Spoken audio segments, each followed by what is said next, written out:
Já reparou como as HQs mensais ficam feias na estante? Resolva agora esse problema e ainda proteja, valorize e organize sua coleção com os boxes exclusivos da Case in Case. Olá pessoas! Como vocês sabem, eu tô lendo no momento Superman de 1952. E eu fiz aquele vídeo comentando o que eu achei do início da fase, do número 1 até o número 0, que seria o 12,5. Eu fiquei muito feliz com a recepção de vocês, então vamos continuar. Eu vou comentar agora o do número 14 até o 26. E, de novo, se esse vídeo for bem recebido, eu vou fazer do 26 até o 48 e depois do 48 até o 52. Pera, tem uma coisa que não tá batendo nessa conta. Até o 39 e do 39 ao 52, e aí comentamos todo o Superman de 1952. Então, eu recomendo que você veja primeiro aquele vídeo do início da fase para ter uma noção de como foi o início do Superman e de alguns comentários que eu fiz em relação àquilo.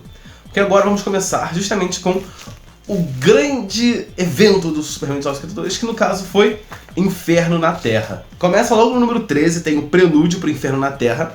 Eu fiquei muito curioso quando eu vi esses quadrinhos assim, com esse Inferno na Terra, assim, com essas escritas em kryptoniano, kryptonite, né, na capa. E eu fiquei pensando, tá, mas o que vai acontecer, cara? Porque eu já li o Batman de 1952, e se houve uma coisa tão grande assim para o inferno vir para a Terra, o que aconteceu?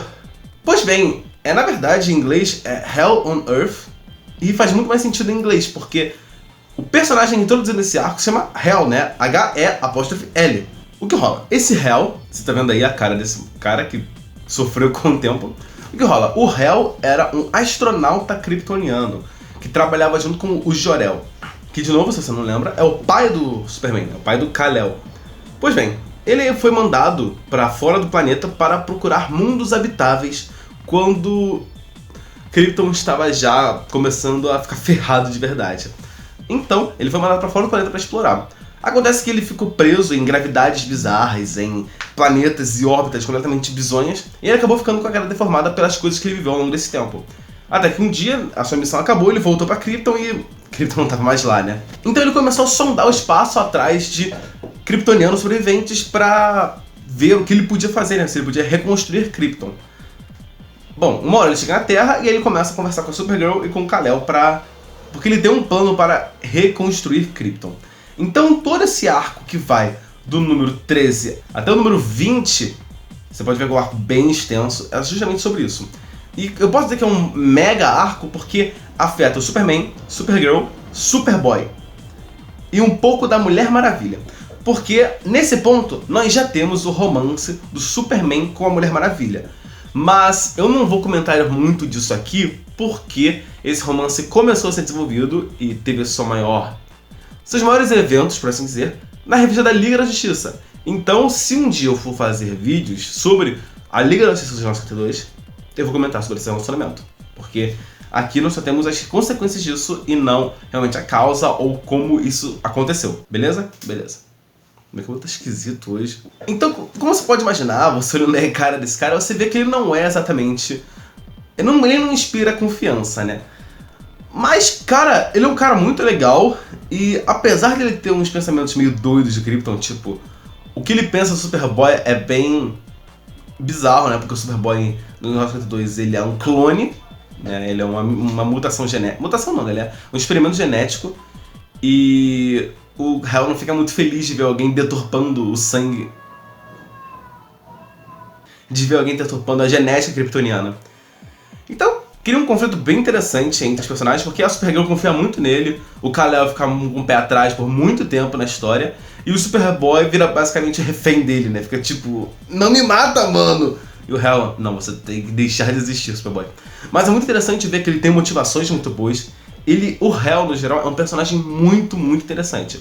Teve uma coisa ou outra que eu fiquei um pouco...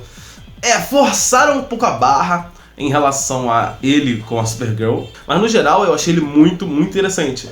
Porque ele chega na Terra e ele é um kryptoniano formado. Então a gravidade e o Sol afetam ele de uma forma diferente. Então ele é muito mais poderoso que o Superman. E o plano dele para reconstruir Krypton também é muito intrigante, né? E também acontece que... Eu já vou dizendo que não é um plano que nem o do Zod de destruir a Terra pra criar um Krypton em cima disso. Não é nada disso, é uma outra parada. E a Supergirl começa a ajudar ele e o Superman fica com o pé atrás. E quando ele percebe que o Superman não vai ajudar, ele começa a botar um contra o outro com umas paradas que você pode se relacionar. Então, por exemplo, ele mostra pra Supergirl que o Kal-El tem artefatos de Krypton, que ele tem uma fortaleza solidão com muitas coisas de Krypton e ela não sabia. Então ela passou todo esse tempo aqui na Terra sem saber que tinha coisas pra lembrar ela do planeta dela. Então ele vai aproveitando as falhas de confiança entre um e outro pra crescer em cima disso e mostrar que realmente ele veio pra ajudar Krypton e todos os kryptonianos que ainda existem. Então esse grande arco aqui, Inferno na Terra, eu achei muito legal, muito bom. Interessante ver o quanto que o Hal mexe com o Superman de formas muito variadas. Tipo, tem uma hora em que o Superman ele pede ajuda ao Lex Luthor pra comentar sobre o plano do Hal, sobre o Hal em geral. E o Luthor fala, então, você tá vindo falar comigo porque você sabe que você não vai conseguir derrotar ele. E o único jeito de você parar ele é matá-lo. E se você quer perguntar pra mim se é ético ou se é moral matar ele... Então tem uma discussão com o Lex Luthor muito boa. Isso acontece lá pro número 16, né? Que é esse que tem a capa do Superman e do Lex Luthor, assim. Lex Luthor tá preso, então o Superman vai lá na prisão, fala com ele e tal. É muito legal esse arco, tá? Ele se desenrola principalmente em Superman e Supergirl e Superboy, né? Eles metem Superboy aqui. Apesar de Superboy originalmente ter sido publicado em só 20 instantes Superboy, então eles dão uma pausa aqui, justamente acho que entre o volume 1 e 2 já encadernado, e começa a sair aqui. Então quando você lê Superboy dentro do encadernado dos Novos Titãs, você sabe que foi pra cá, pro Inferno na Terra, tanto que tem até uma repercussãozinha com os Titãs. Enquanto isso, na revista Action Comics, foi apresentado um vilão que eu sempre quis saber mais sobre ele, mas eu nunca tinha lido muita coisa, que é o Mxyzptlk.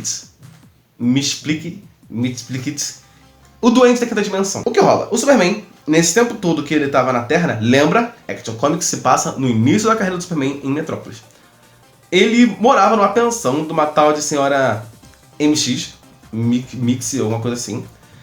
E você passa a revista inteira sem perceber que ela é alguma coisa. E nesse arco ela se mostra que ela é uma duenda. Ela é um ser da quinta dimensão. E explica toda a história dela, todo o passado dela na quinta dimensão. E, resumindo bem a história, ela tem 3 desejos. Um ela gastou quando era mais jovem, um ela gastou agora, porque no meio da história da Action Comics houve uma treta muito grande e o Kal-El achou mais justo, mais certo para o futuro, melhor, um investimento mais interessante, que ele fingisse a morte do Clark Kent. Então o Clark Kent morreu e ele começa a trabalhar como bombeiro, com outras coisas e tal, com outros nomes, outras identidades. Mas ele percebe que ser repórter era o melhor álibi dele, porque ele poderia simplesmente estar em outro lugar quando ele estivesse atuando com a Liga, ele poderia usar o que ele descobre com a Liga pra população saber. Então ele fica muito tempo com isso de, poxa, foi uma péssima jogada, eu tava muito bem como repórter, eu tinha pessoas legais, eu confiava na Lois, no Jimmy, no Perry White e tudo mais. Então ele fica assim com essa dualidade. E aí ela se revela, né, a governanta lá da pensão dele se revela, um doente da quinta dimensão, e ela gasta o segundo desejo dele para desfazer a morte dele. Acontece que quando ela faz esse desejo para ele poder voltar a ser o Clark Kent, ela cria uma onda dimensional que revela a posição dela para os outros doentes da quinta dimensão. Porque teve uma tramóia palaciana entre ela, o Mxyzptlk, e um outro doente que eu não vou lembrar o nome agora, tá? É Vanguard, alguma coisa assim, tá aí na tela o nome. Então, é uma parada que o Mxyzptlk não é o vilão é o outro doente da quinta dimensão, tá? E o Mxyzptlk é só citado, porque é como se ela fosse a mulher do Mxyzptlk, né? Eles tivessem um relacionamento e tal, e o Mxyzptlk não pudesse se relacionar com ela e tal, toda uma tramóia. Mas é muito interessante ver como os roteiristas trabalharam essa parada da quinta dimensão afetando a nossa terceira dimensão, né? Óbvio que nós, por sermos seres que vivem em um mundo tridimensional, nós não temos, assim, uma noção muito boa de como seria uma quinta dimensão. Mas, por exemplo, no número 14, tem esse ataque desses anjos, né? Krypton recebeu esse ataque desses anjos, né? Acho que é a Horda o nome, alguma coisa assim. E eles atacaram Krypton e o próximo planeta na linha deles de ataque é a Terra. Então o Superman vai ter que defender a Terra dessa invasão. Na verdade, ele defende a Terra dessa invasão em Marte. E isso muito antes da gente ler sobre o Multiplicates e sobre os doentes em quinta dimensão. E lá pra frente nós descobrimos que isso aqui, na verdade, é um objeto da quinta dimensão interagindo com o nosso mundo em 3 dimensões. Só que, justamente por ele ser em 5 dimensões e nós em 3, é uma relação muito bizarra. E tem outros artefatos da quinta dimensão interagindo com a nossa terceira dimensão, que são bizarríssimos. E você fala, nossa, cara, que sensacional!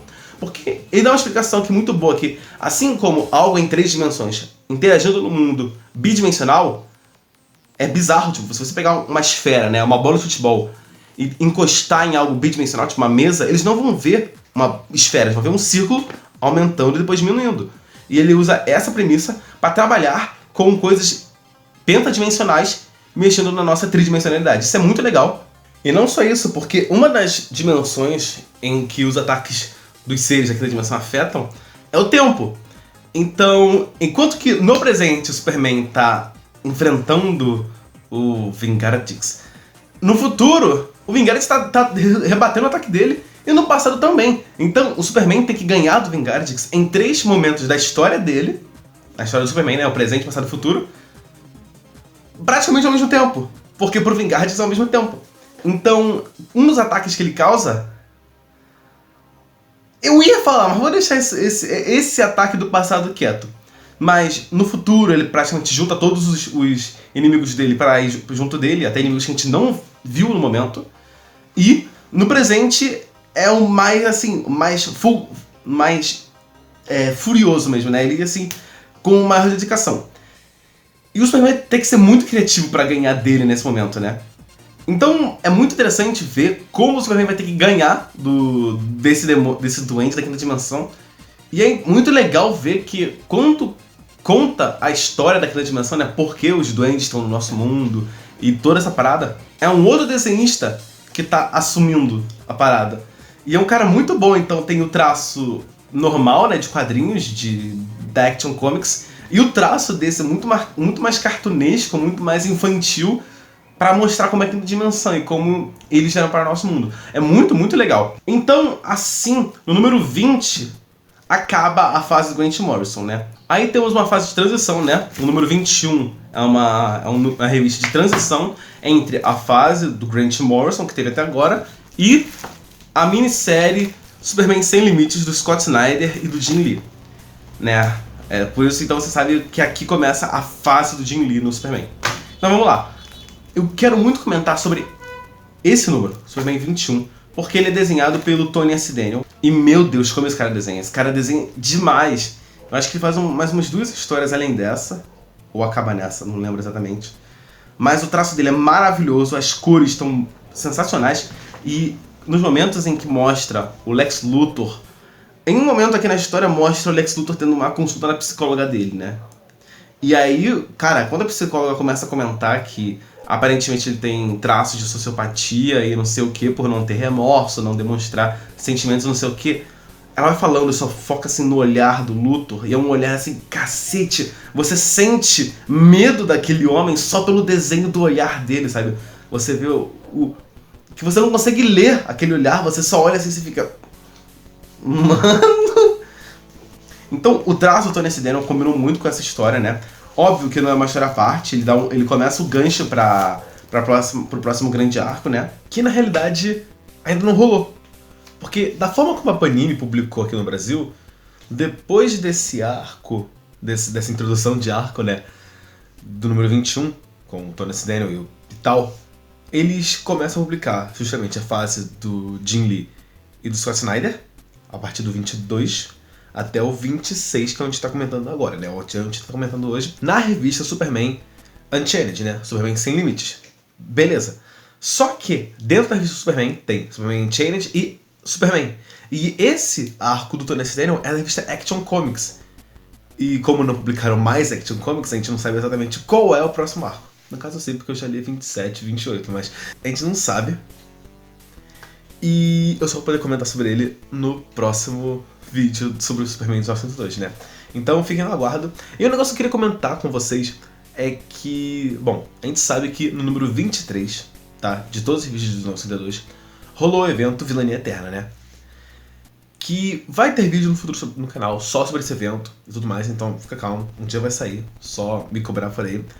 E eu queria muito saber como o Superman reagiu ao Vilania Eterna, porque como todo bom verme colecionador, eu tenho aqui tudo do Vilania Eterna, incluindo os variantes do Superman, né? Então eu sou Cyborg, Metalo, que por acaso tem aqui o Hell, né, que eu comentei, e o Parasita, e também os metalizados, que eu não vou pegar porque tá agora no box da Case in Case. E eu queria muito saber como aconteceu, né? Eu queria ver o que rola na revista pra ver se eu precisava ler isso aqui ou não. E é engraçado ver que ele simplesmente cagou. Cagou legal. Então eles falaram, foda-se, sabe?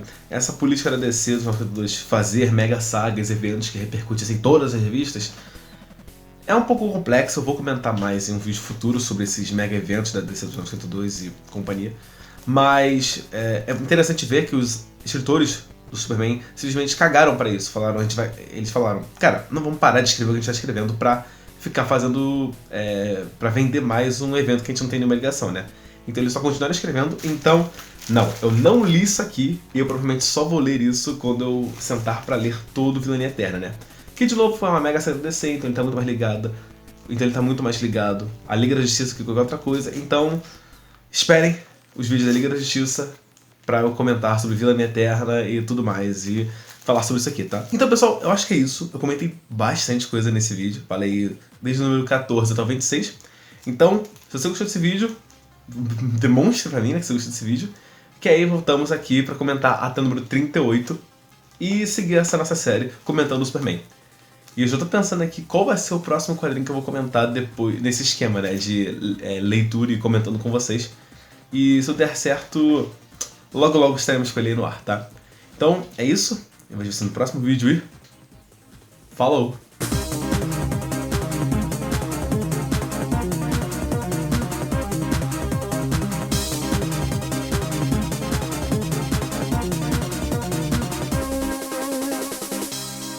Everything.